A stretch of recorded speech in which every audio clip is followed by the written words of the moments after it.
चलिए देखिए क्या हम लोग पढ़ेंगे प्रेजेंट टेंस। क्या पढ़ेंगे? Present tense.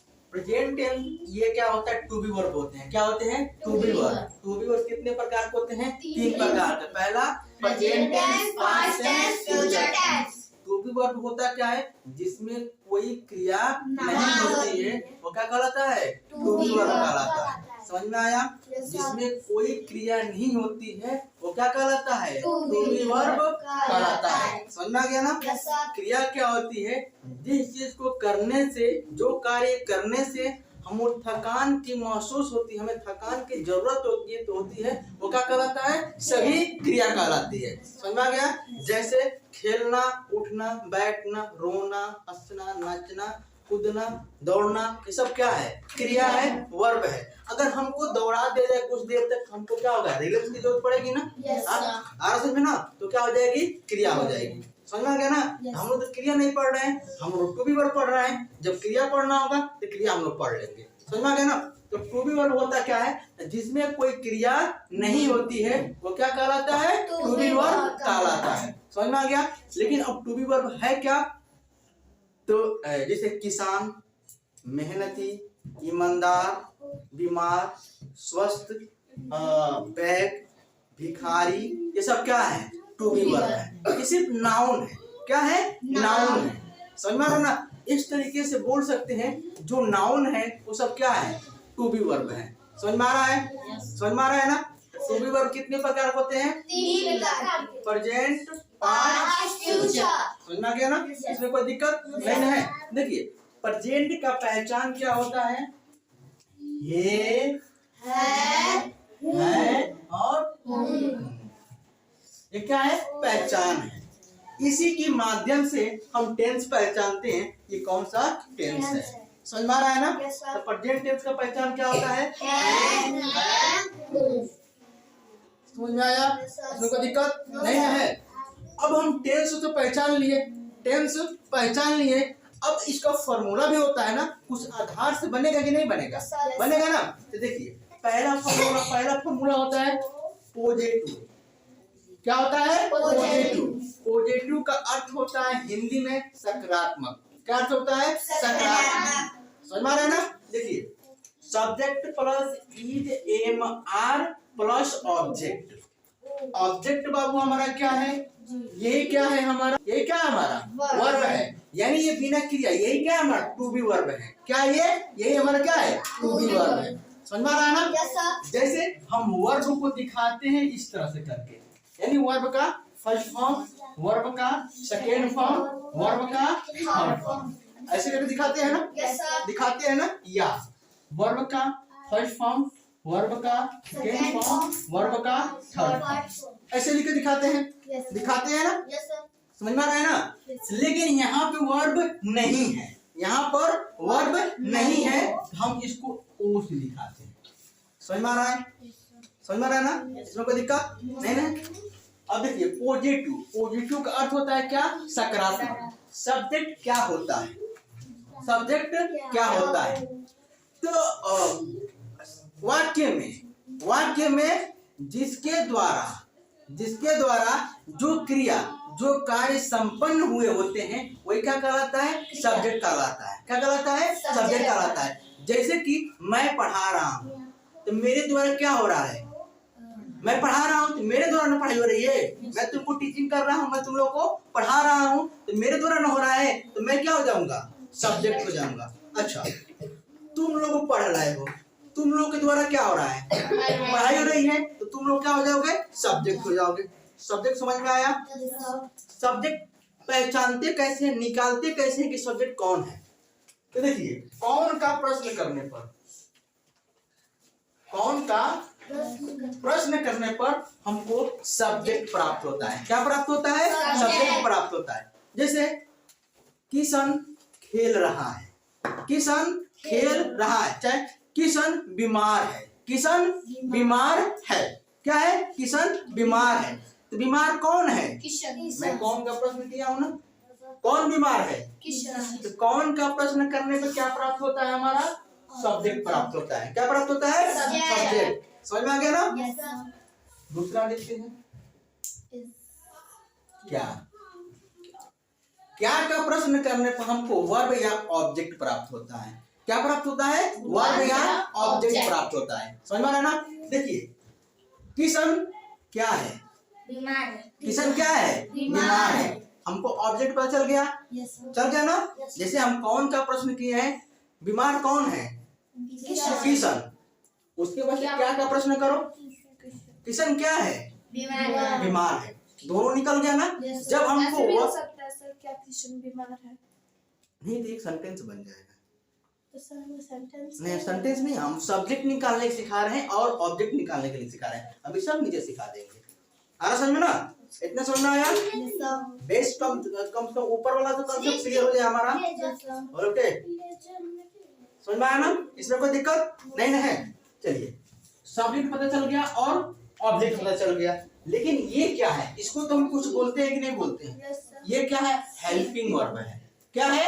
Helping verb. इसी को हम बोलते हैं सहायक क्रिया। क्या बोलते हैं? सहायक क्रिया। समझ में आ गया ना?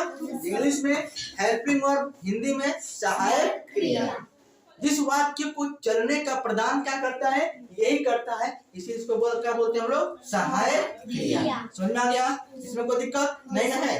तो देखिए पॉजिटिव का फॉर्मूला क्या होता है? Subject plus is am are plus object.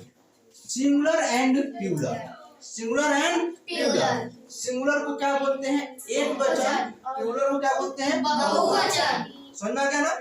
अब एक वचन बहुवचन तो सबको पता होना चाहिए। पता है ना?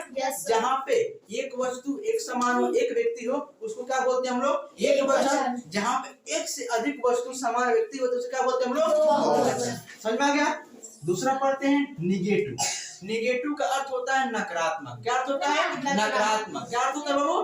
नकारात्मक। Subject plus is am are plus not plus object. Singular and plural. समझ में आ गया? इसका अर्थ क्या होता है? नकारात्मक। क्या अर्थ होता है? नकारात्मक। इसमें बस क्या होता है? ये नॉट लगा होता है। समझ में आ गया ना? Single interrogative. सिंगल इंटरगेटिव का अर्थ होता है प्रश्नवाचक वाक्य।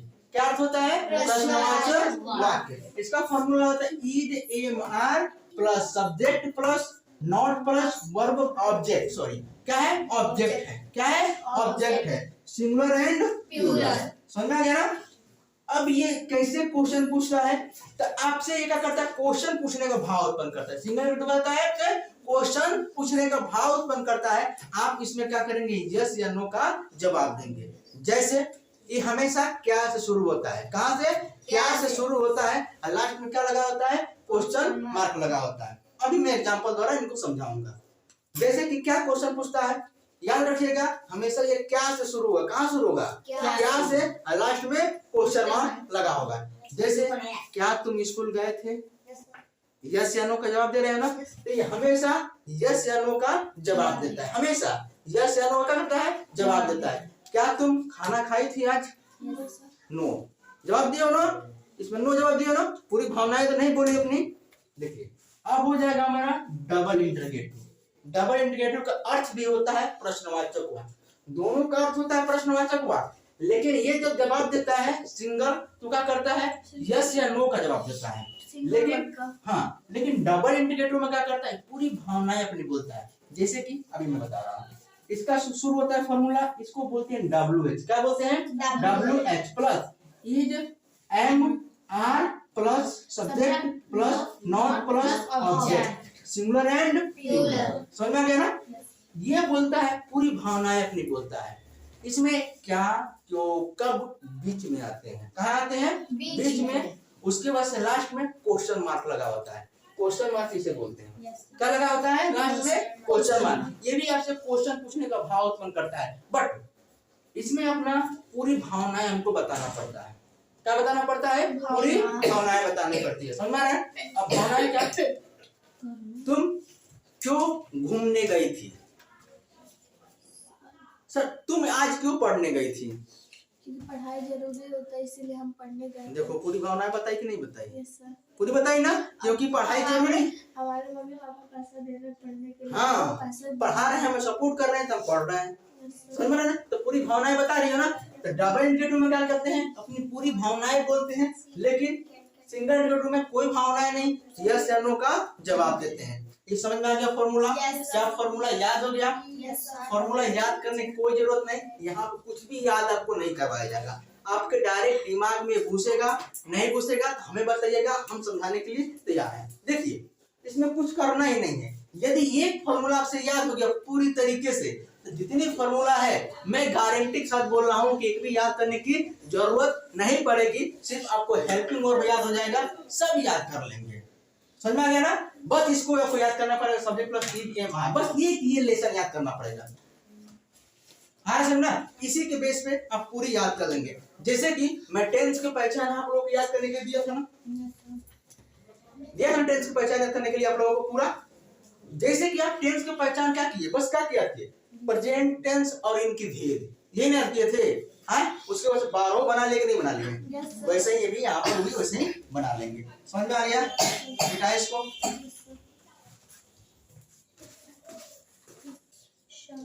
अब हम इसकी एग्जांपल द्वारा पढ़ेंगे। समझ में आ गया? जैसे कि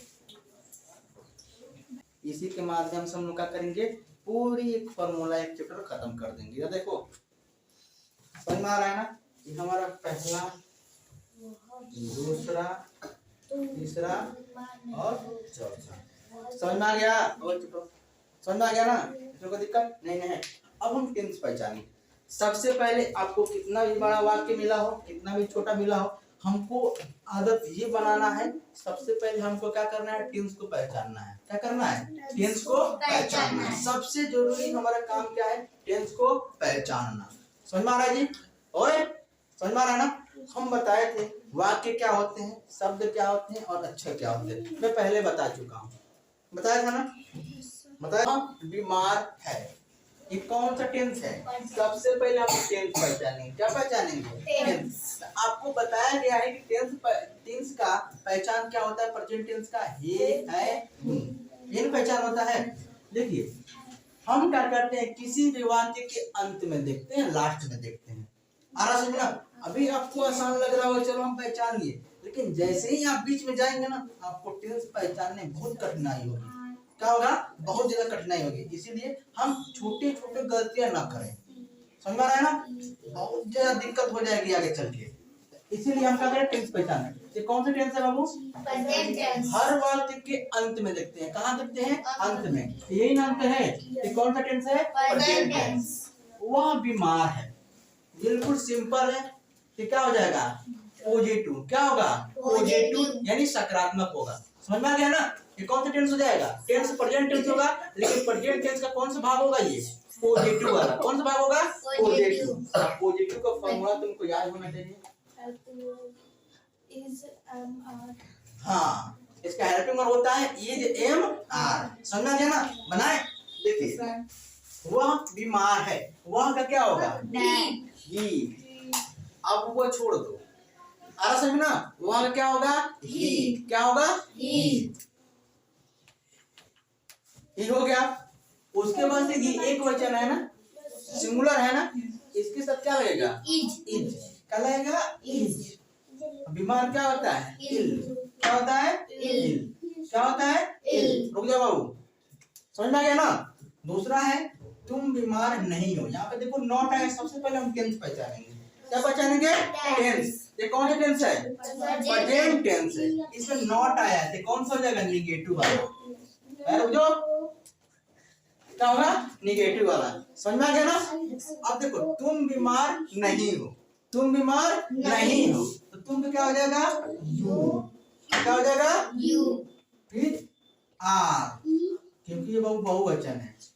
समझ में आ गया ना? क्या ये बहुवचन है। उसके बाद से क्या लगेगा? नॉट। उसके बाद से क्या लगेगा? इसका फॉर्मूला क्या होता है? इसका फॉर्मूला होता है subject plus is am are plus object, singular and plural. देखो ना, सब्जेक्ट लगाएं, यहाँ से लेकर यहाँ तक हेल्पिंग वर्ब है ना? जब ये बहुवचन है तो क्या लगाएंगे? क्या लगाएंगे? आर। इसके बाद से क्या दिया है? नॉट। नॉट क्या दिया है? नॉट। तो नॉट लिख दिए, उसके बाद से क्या है, ऑब्जेक्ट हमारा क्या है, बीमार होना।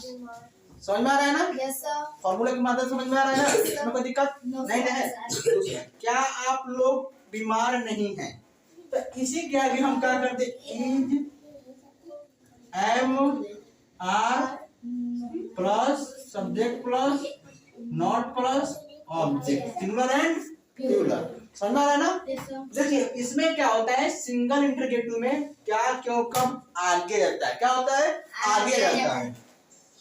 हमेशा क्या होगा, ये क्या से शुरू होगा, लास्ट में क्वेश्चन मार्क लगा होगा। आ रहा समझ में ना, एक करेगा आपसे क्वेश्चन पूछने का भावनाएं उत्पन्न करेगा। समझ आ रहा ना।